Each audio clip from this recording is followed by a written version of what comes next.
Hello, everyone. My name is Kristina, and I'm a level 3 beach volleyball and indoor volleyball referee. Today, I'm only going to talk about beach volleyball refereeing by quickly going through some basics regarding ball handling and playing faults in beach volleyball. This is to help any current referees, upcoming referees, players, coaches, and even spectators that enjoy watching beach volleyball and just want to understand the game a bit better and what the referees are pretty much doing. Through this presentation, I will show you videos in which you will be able to see the correct playing action and a playing fault, so you can see the clear difference. The thing that I want to emphasize on when it comes to calling faults is to let the fault come to you. Don't try and look for it. This means that if something is borderline, just let the game continue. Let the ball fly. So I'm going to start off by explaining faults in playing the ball, known as ball handling calls. This is also found to be one of the hardest things for referees to wrap their head around. These first two videos, so they're going to be a demonstration. So George is going to demonstrate what a clean set in beach volleyball looks like. So in normal speed, you can see there's no double contact, there's no prolonged contact either.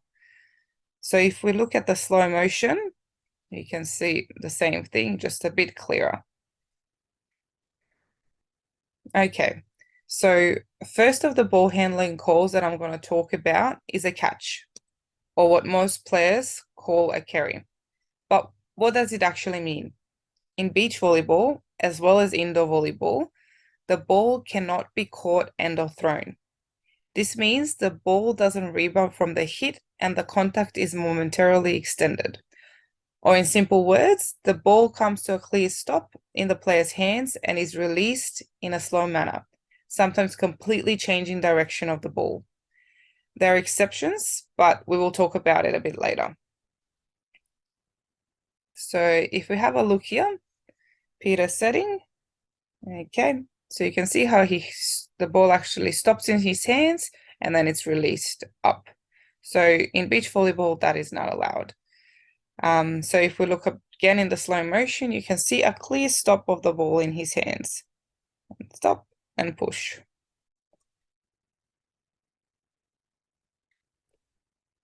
Secondly, I will talk about double contact. So double contact occurs when a player hits the ball twice in succession, or the ball contacts various parts of his or her body in succession. That means one after the other. A tip for calling a double is to focus on players' hands and put the spin of the ball aside. So you don't want to focus on the spin, but you want to focus on the hands, because the ball can spin and still not be a double. Once you are focused on the player's hands, you should be able to see if one hand touched the ball before the other. If you're unsure whether the hands touch the ball at the same time, I would probably let it go. So don't call those little marginal faults. Just let the game play on. In regards to the double contact, a consecutive contact by one player is allowed, provided that a first contact is a block by that player. So pretty much this is similar to indoor volleyball. If you block, you're allowed to touch the ball again. The only difference in beach is that that block is counted as a first touch. So you block, that's the first touch, and then you play the ball, that's the second touch. But the same person is allowed to play that ball. Okay, we're going to see a demonstration by Peter of a double contact. So if we look closely in the normal speed, you can see how the left hand touched the ball and then the right hand touched the ball. So there's a clear double contact here. So if we look in slow motion, it's a bit clearer. You can see it a bit clearer. Okay, so moving on to setting action and what should a first referee look for? I think this can be sometimes something a lot of referees that start beach refereeing get stressed about. especially if they're coming from indoor to beach. But to be honest, it's not that much different from indoor. So when you are looking at setting, you as a referee should consider how clean the set is. So how clean the contact is. Were the hands or fingers simultaneous in contacting the ball? So did they touch it at the same time? And was the ball played with one quick motion? Example, not visibly resting in player's hands like we saw with Peter in the video before. Or was the player using a technique that involved a long and protracted contact known as a catch with the hands? Similar to what we saw with Peter doing in that previous video. Okay, so now that we know these basics, I'm going to move to serve receive. So for anyone playing indoor, the rules do differ. So please pay close attention. So firstly, just to mention, server has 5 seconds to serve after the first referee blows the whistle to authorize a serve. While in indoor volleyball, we have 8 seconds. So make sure you know about that difference so you wouldn't take too long when you're serving. In regards to receiving a serve, probably the best way is by digging. Of course, you can set the ball overhand with fingers, provided that the ball is clean. What clean means is that it's not a catch or a double. So we already know what a catch or a double looks like. So if the set is clean, you can set the serving ball.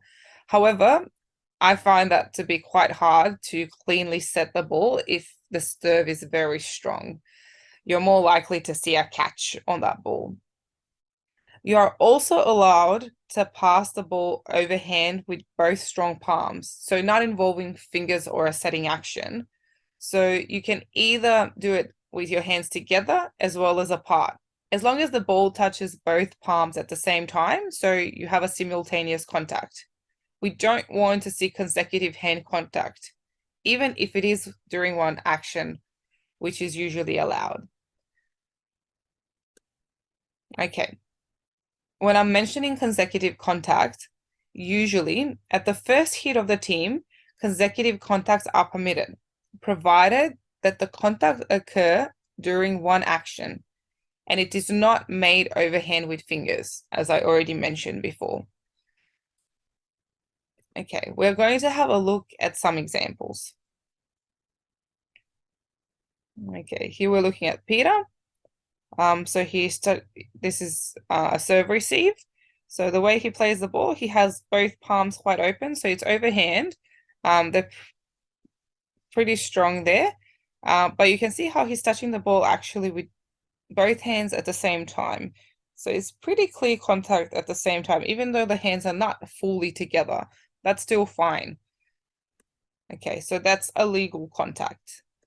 If we look at this second video, so pretty similar contact, strong palms, hands separated, but still a clean contact.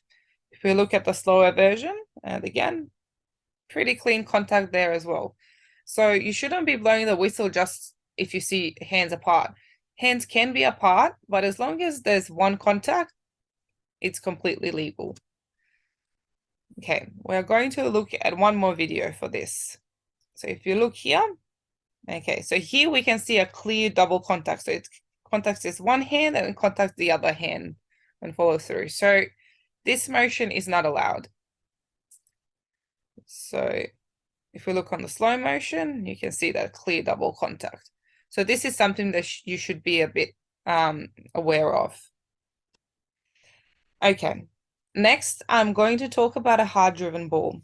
This is something that is not relevant to indoor volleyball, and not many indoor volleyball referees are going to know about this. So what is actually considered a hard-driven ball? Okay, some people think it's only a very strong hit, but that is not quite right. There are a few things that should be considered.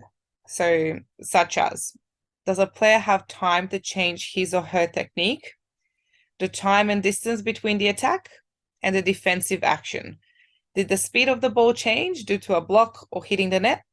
And is the nature offensive or is the action offensive or defensive in nature?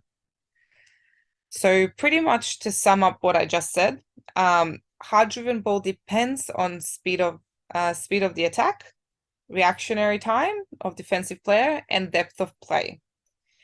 So what this means is that the ball can still be hard-driven even if a player is hitting the ball doesn't jump, or the ball gets caught by the net or touched by a block without significantly reducing the ball speed. As long as the defensive player doesn't have much time as well, the speed has not been affected as much, the player doesn't really have time to react and adapt to the ball and change his or her technique, it should be defined as a hard-driven ball. So these are just some of the things that you should consider before you say, oh, something is a hard-driven ball. So if it is defined as a hard-driven ball, slightly extended contact or a bit of a catch overhand with fingers is allowed. So this is different than in serve receive where it's not allowed, or in any other ball which as a roll or a non-hard-driven ball, this is not allowed. But only with the hard-driven ball, you can slightly extend the contact with the ball. The hands must be held fingers up, so not inverted to point downwards, as this doesn't really allow for a rebound and therefore is deemed as a catch call. Okay.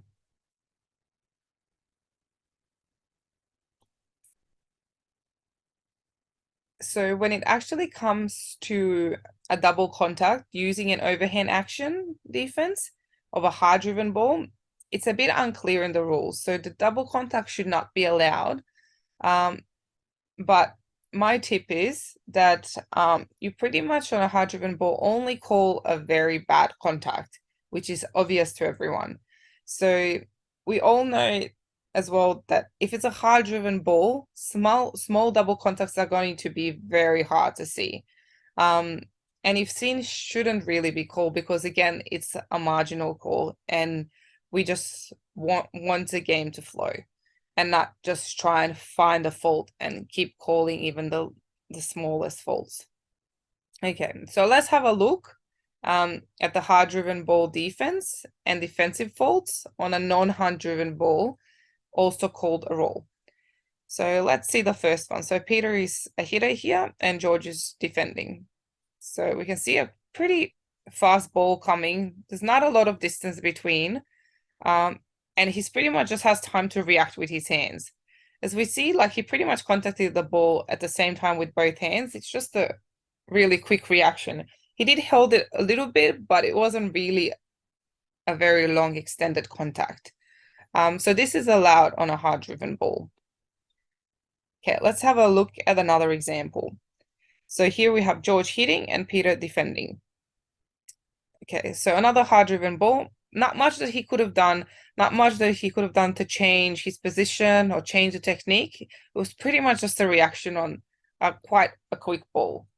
So if we look at it in slow motion, you can see pretty much the same thing. He pretty much gets his hands up and defends the ball.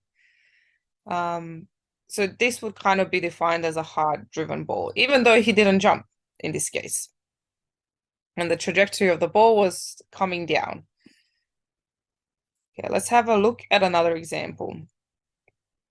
So this one is quite a high ball. So you can see the trajectory of the ball is quite high. There's plenty of time for Peter to come and set up under the ball. So this would not be defined as a hard-driven ball. But as we can see in the slow motion as well, this contact is quite clean. There's no extended contact. There's no double contact between the hands. So even if it was or it wasn't a hard-driven ball, it's still a clean contact. So you pretty much just play on. Okay, let's have a look at another one. So again, we can see that this is not really a hard-driven ball. There's a lot of times, the distance is pretty much the same, but the trajectory is quite high. So he has quite a lot of time to get under the ball and set himself up in the right way. You can see that again, he's momentarily holding the ball. But as we just said, it's not a hard-driven ball, so this is actually not allowed. So if we look again in the slow motion, you can see the ball actually stop in his hands and come up. So for this one, we would call a catch. Okay. Lastly, I'm going to talk about attacking the ball and attacking faults in beach volleyball.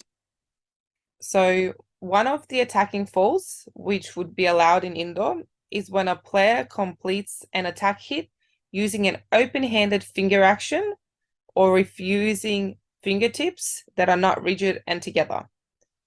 We will look at the video after this slide.